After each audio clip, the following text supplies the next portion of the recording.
girls, my name is Abbra. I'm a registered dental hygienist here in Yorba Linda. Haley asked me to tell you a little bit about dental hygiene. First, I'm going to tell you why good oral hygiene is so important, and then I'll give you some tips on how to keep your teeth and your mouth healthy.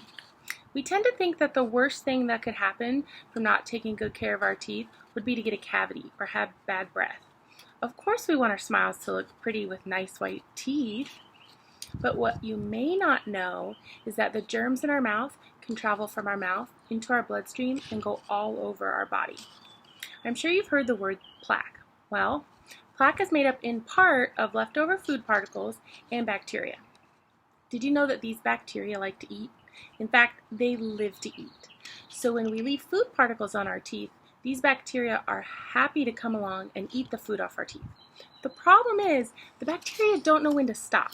So they eat the leftover food on our teeth, their favorite food being sugar, why we call them sugar bugs, and then they keep eating straight through our teeth.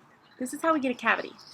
There are some bacteria that affect our teeth and others that affect our gums, but you won't be affected by the bacteria that hurts your gums at your current age, but as you get older, this bacteria can cause so much damage to your gums that it can make you lose teeth.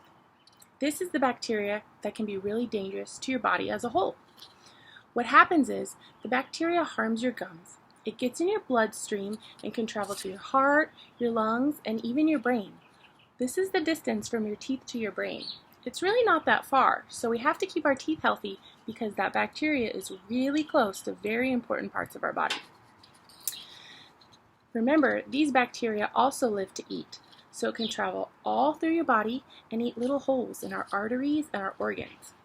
This bacteria that is created in unhealthy gums can cause heart disease, worsen diabetes, and can even affect a baby growing in its mommy's belly. Like I said, this bacteria starts in an unhealthy mouth and it develops over time. So let's say an adult never got into the habit of flossing their teeth, maybe only brushes their teeth once a day, went a few years without going to the dentist.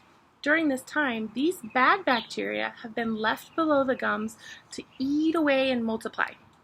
They start by making the gums bleed and get puffy, but over time, they cause the gums to separate away from the teeth.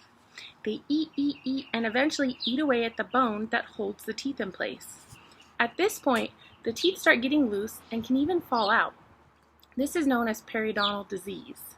As a dental hygienist, my goal is to help you make good habits now so that together we can prevent you from ever getting these bad bacteria that cause periodontal disease. So how are we going to keep your mouth healthy and keep all those beautiful teeth? First, we need to brush our teeth morning and every night.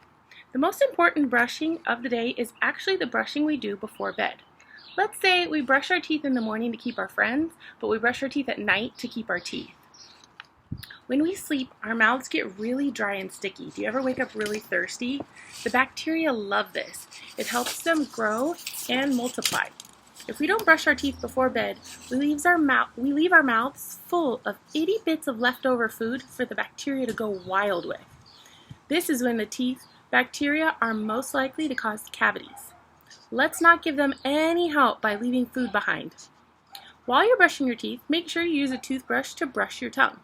I do this with just water on a toothbrush with no toothpaste. Your tongue holds a lot of the bacteria that causes bad breath. So in order to not have bad breath, we need to thoroughly brush our tongue with every brushing. Every time you brush your teeth, it should take 2 minutes. The best toothbrush is an electric toothbrush. Most electric toothbrushes have built-in timers, so they run for 2 minutes and then they turn themselves off. These definitely help remove more plaque than brushing with a regular toothbrush. If you have one, I highly recommend you use it for every brushing. As a hygienist, I can always tell which one of my patients use these and use it correctly because their teeth are cleaner. So not only do we need to brush, but at night before bed, we also need to floss. When we brush, the tooth can't get what's in between the teeth. So brushing only does half the job. We have to floss to get the whole job done. You can use string floss wrapped around your fingers, or you can use little floss picks, whatever you prefer. The goal is just to get between the teeth, to wipe down the sides of the teeth, to remove food and bacteria from below the gums. Every 24 hours, our body starts to have an immune response to the bacteria and the food left in our teeth.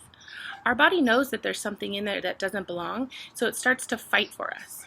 Have you ever had a splinter? You know when you get a splinter in your finger gets red and puffy and sore? Your body's recognizing that that splinter doesn't belong there, so your body's fighting to get it out. The same thing happens in our gums when we leave food and bacteria behind. Our body responds by getting red and puffy, and they bleed really easily when we do floss them. The trick is we have to floss every day to prevent our body from having this reaction. If we floss every night, our gums will no longer bleed when we floss because they will be healthy. Healthy gums don't bleed. Another thing you can do from home is use a fluoride mouthwash. Fluoride in mouthwash and in toothpaste is like vitamins for our teeth. It helps strengthen areas where the bacteria has started to soften spots on our teeth. And as I already mentioned, that bacteria loves sugar, so it's important we talk a little bit about our diet. Foods that have sugar or carbs that break down into sugars are going to make your teeth more susceptible to cavities. Sticky foods put our teeth at higher risk too because the sugars get stuck in our teeth for longer. The more we can choose healthier snacks, the happier our teeth will be. What do you think the last thing is that's important for keeping your mouths healthy? Dun dun dun! Seeing your hygienist and your dentist. Your dentist or your dental hygienist can help your teeth clean by removing any plaque that has hardened onto your teeth or gotten below your gums where it can't be brushed off. We are there to educate you, just like today, on why and how it's important to take good care of your teeth. And we can also find cavities while they're little so we can treat them before they ever start to hurt. Our goal in the dental office is to help keep you healthy and to help avoid you ever having a toothache. But it's up to you. You have to be the one putting in the work every day at home in order to keep them healthy. You can do it. I know you can. Thank you for having me to your PAC meeting. I wish you and your beautiful smiles all the best.